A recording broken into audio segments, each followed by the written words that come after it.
Салем достар екен, қалдарыңыз қалай? Сіздермен бүгін Динара Ибраева. Бүгінгі Шал Қазақ ТВ каналында мен арнайы бүгінгі видеороликті әрқашанда құрбан, жертвалық сезіммен өмір сүріп келетін адамдар туралы ролигімді бүгін бағыштағым келіп тұр. Себебі шынын айтқанда, ондай адамдар әрқашанда өз өмірін контроль жасалмай айтқан сияқты. Яғни өмірдің өзі әрқашанда маған сәтсіз жағдайларды жіберіп, бақытты болып кетуімге кедергі жасайтын. Немесе қоршап тұрған адамдарым, тіпті мені сүйкімсіз түрімнің өзі де әрқашанда жақсы, ақылды, немесе сүйкімді жігіттермен араласып келуіме кедергі жасайды. Жоғары оқу бөлімін бітірмегенім себепті. Керемет төленетін ақша, жұмысқа кіру маған нереалды болып есептеледі. Мен негізі таразымын. Жұрттармен мен тек қана жақсы қарым-қатынастарда болуым керекпін. Мен ешқашан өзімнің шынайы, қала болатын ойдарымды айта алмаймын. Әрқашан соның бәрін ішімде жасырын келемін деген сөздердің барлығы шынымен айтқанда, оның барлығы құрбан өзін сезінетін. Яғни жертва ситуациясында қалып қойған адамдардан ойдары. Сол себепті ондай негативті ойдар ары қарай негативті ахуалдарды болдырғызатын жағдайларды келтіреді. Яғни, сіз ешқашан өзіңізді өміріңізді контроль жасалмай жатқан адам, әлсіз адам сияқты сезінетін болсаңыз, әлбетте сіз ешқашан өзіңіздің кінәңізді. Сол себепті кінәңізді білмегенден кейін оны туғырлауға, оны жақсартуға ешқандай түрткісіз де болмайды.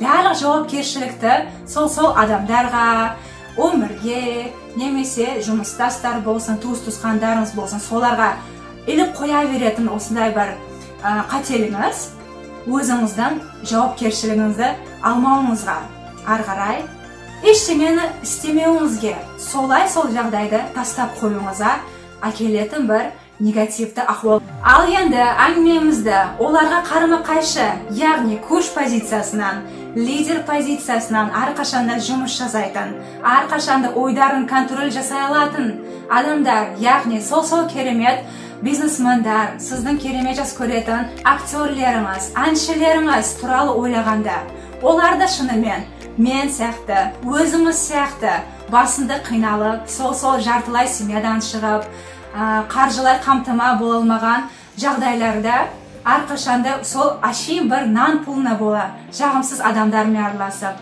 жағымсыз жағдайларда қалып қойып, нақты уақыт өтіп, көш позициясынан жетер. Мен басқа ешқашан өзімнің өткінші өмірім себепті, немесе негативті ойдарым себепті, немесе өзімнің қателіктерім себепті өзімді өзім езіп отырмай, солардың қолы болмай, ары қарай ұмтылуға әрекет жасаймын. Өзімнің жарқын келешегімді жаратуға, яғни өзімнің ұялшақтығымнан, мүмкін өзімнің ақылсыздығымнан, мүмкін өзімнің сүйкімсіздігіме бәріне көз жұмып, шынымен керемет жақсы өмір алуыма, соған жетсе алуыма лайықтымын. Соны қолға кіртуге барлық менде күштер бар деген сол сөздің өзі, деген сол ниеттің өзі. Құдайға дейсіз ба, өмірдің өзіне барып, бірақ істелген осы ниет ары қарай керек уақытта, керек адамдармен. Сол ешқашан армандауға ұмтылмаған жағдайларды келтіріп, керемет продюсерлер болсын, керемет баса композиторлер болсын, бизнесмендар, адамдармен кездестіріп, өмірдің өзі сол адамның бір ниетіне бола, бүкіл өмірі өзгеріп кетуіне, әлбетте өзіне сенім арттырып, мен өмірімді контроль жасай аламын, мен өмірімнің басшымын деген осы бірақ ниет, сол адамның өмірі толы өзгеріп кетуіне себепші болады. Енді қарап көріңіз өзіңіз, әрқашанда мен өзімнің өмірімді контроль жасай алмаймын деген адамның қолынан бірдеңе келеді деп ойлайсыз ба? Немесе тек қана мен өмірімнің басшысымын, сондықтан менің айтқаным болады. Мен қой дегенде бірдеңе қойылады. Ал енді ары қарай осындай бір құрбандық ойлау тәжірибесі себепті пайда болатын басқа мәселелерді қарастыратын болсақ, бұл жерде олардан керемет негізі манипуляторлер шығуына да көзіңіз жеткізіңіз. Яғни бұл адамдар әрқашанда кінә, uyaltırуу сезімін, яғни сезімдер арасындағы ең номер 1 болып есептелетін деструктивті сезімді пайдаланып, яғни сіздің не үшін жанқияр емессің, не үшін сен әрқашанда маған керек болғанында бәр нәрсені тастап жүріп, маған көмек бермейсің дейтін сізді ұялтыру сезімі арқылы контроль жасауы әрине манипуляторствоға кіретін сезім болып есептеледі. Себебі бұндай адамдар ешқашан мүмкін сені уақытың болмаған шығар, мүмкін сенің осы жұмыстан сұран кетіп, маған келе алмаған шығарсың деп сізді ойлау позициясынан емес, әрқашанда өздеріне шырғаланып қалып, мен үшін неге маған бола дейтін өздеріне шырғаланып қалған сұрақтары себепті әрқашанда адамдарды кінә қылу, ұялтыру арқылы контроль жасап. Себебі бұндай адамдар өздеріне өмірін контроль жасалмағандығы себепті, қызықты адамдар болмағандығы себепті, олар әрқашанда қорқыну сезіммен, яғни бір күн менің досым, бір күн менің туыс-туысқаным, бір күн мен осындай бір жақсы көріп келуші адамы мен лақтырып кетеді. Сондықтан мен оны кінә қылу арқылы, сен маған осындай уақытта, осындай нәрсені істеп бермегенсің. Сен маған керемет керек уақытында, бәрін сен лақтырып, маған келмедің деген осындай бір уландыру жағдайларын, қарым-қатынастарға соның барлығын кіргізіп, сіздің ешқашан оларды лақтырып кетпеуіңізге итермелейтін осындай бір жағдайлардың пайда болуына олардан кінәлау, ұялтыру сезімі көмек беруші болар екен. Бірақ бұл әңгіменің барлығы шынымен құрбан адамдар өзін ешқашан сондай эмоционалды жаман ахуалда немесе психикалы аянышты жағдайларда жүрмейді деген сөз емес. Олар шынымен сондай жаман ахуалдарда, өздері негативті ойдары себепті, сондай бір эмоционалды пәс жағдайларда қалып қояды.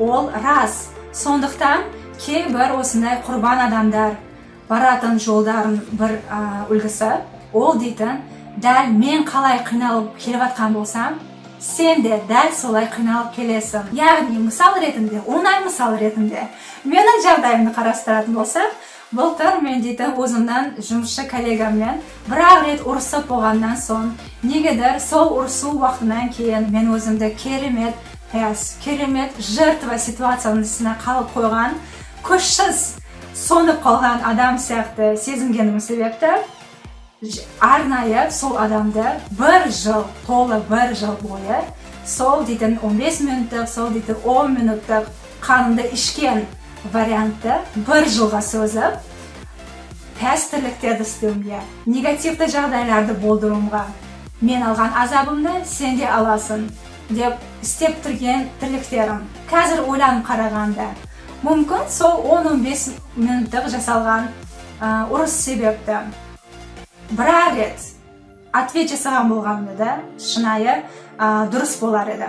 Бірақ бір жылға созып, бір жыл ішінде ол адамды езіп, жүру ол өте дұрыс нәрсе емес. Себебі барлық діндердің бір жалпы жеке бірақ заңы, ол дейтін ешқашан басқа адамдарға өзіңе қаламайтын жағдайларды оларға да қалап жүрме деген заңды өзіңіз білетін де шығарсыз. Яғни біреуге пышақ тығудың орнына бір жерде өзіңе тығып көр, ұнаса, пожалуйста, басқаларға да тыға бер, ұнамаса қоя сал деген әңгіме, қысқасын айтқанда. Немесе басқа осындай бір жұмысқа арналған мысалды қарастыратын болса, әрбір жұмысымызда, әрбірімізде осындай бірақ немесе бірнеше коллегаларымыз бар шығар. Сол басшыдан немесе басқа адамдардан бірақ деструктивті сөзді естіп болғаннан кейін күн бойы басқа адамдарды өзінің уын шашып, яғни әлемін алып, жұрттың настроенияларын, көңіл күйін құртып жүретін адамдар, сондай пәс адамдар, барлық біздің коллективімізде бар шығар деген ойдамын. Бұндай мағынада, бұндай өзінің эмоцияларын, өзінің сезімдерін құл болып есептелетін адамдар, яғни сол жертва, бірақ өзінің сезімдерінің, өзінің көңіл күйінің, өзінің эмоцияларын жертвасы. Мен дейтін контроль жаса алмаймын өзімнің сезімімді.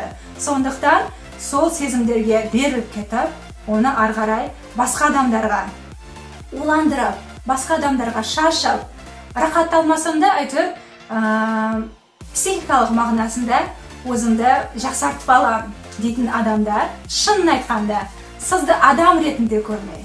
Яғни, мүмкін сенің де көңіл күйің бар шығар, отбасың бар шығар, мүмкін сен өзіңнің бір проблемаларың бар шығар деген сөздердің біреу де болмай, мен қаға болған болсам, мен қазір бастығымнан сондай ұрыс естіп келген болсам, сен де дәл солайша азап шегуің керексің деген ойлау қабілеті әрине жұмыс мәмілесінде де жақсы қарым-қатынастар орнатуына, сол адаммен шынын айтқанда ешкім максималды жабыспауына, араласпауына алып келуші жағдай. Ал енді өзін құрбан сезінетін мысалды біздің ең жас көретін салада, яғни махаббаттық саласында қарастыратын болсақ, бұл жерде айтайлық бір қыз 4-5 жыл бойы бір адаммен, бір жігітпен жүріп жүрген уақытта тура бір жағында мен тұрмысқа шығатын шығармын деп дәмеленіп жүрген жолда ол жігіт бір дегенде сол қызды лақтырып, ол қыз өзіне сыймай, сондай қаба болғандығы себепті өзін жертва қылып көруі, арғарай ол қыздың махаббатқа сенбеуіне, арғарай мүмкін жақсы әлі қырғын кездесіп келетін жігіттермен жақсы қарым-қатынастарды орнатпауына. Себебі махаббат деген нәрсе өзі жоқ нәрсе. Себебі бұдан кейін мен тұрмысқа шығатын болсам, тек қана дүние үшін, ақша үшін шығамын деген осындай бір уланып қалған ойдар себепті ол қыз өзін өмірін арғарай негативті жағдайларда қалып қоюына өзі себепші болады, осындай бір ойлауы себебі. А ведь барлығы тек қана сол бір бұрны боқ балаға болып, осындай бір пәс жасалған түрлігі болып, істелген осындай бір үлкен проблема тек қана бір адамнан сіздің күтпеген тірлікті істегені себепті өзіңіздің барлық өміріңізді тура бір унитазға сливать етіп жатқанымен бірдей болып, әрине бұндай уақытта сіз өзіңізді ұстап алып, шынымен мүмкін ол бұйырмаған нәрсе болған шығар. Мүмкін ол дейтін мені арғарай одан да жақсы адаммен кездесіп келуіме түрткі болған жағдай шығар. Яғни көш позициясынан, яғни менің келешегім әлі жарық.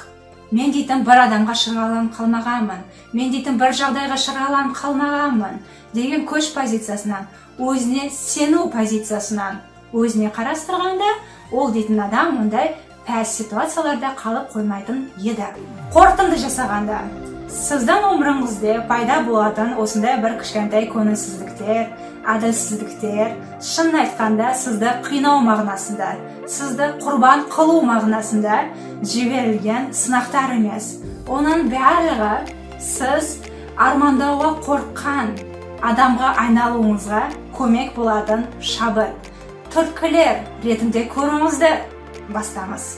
Себебі сіз шынымен Алла тағаланың ең дана жаратылысы болғаннан соң сіздің қолыңыздан керемет талай тірліктер келуіне үміт қылыңыз. Информация ретінде кез келген саладағы бір профессияны немесе бір жұмыстың керемет профессионалы болу мағынасында сіз дейтін 10.000 сағат, кем дегенде 10.000 сағат сол салада, сол профессияда жұмыс жасап, практика қылып, үйреніп келуіңіз міндетті екенсіз.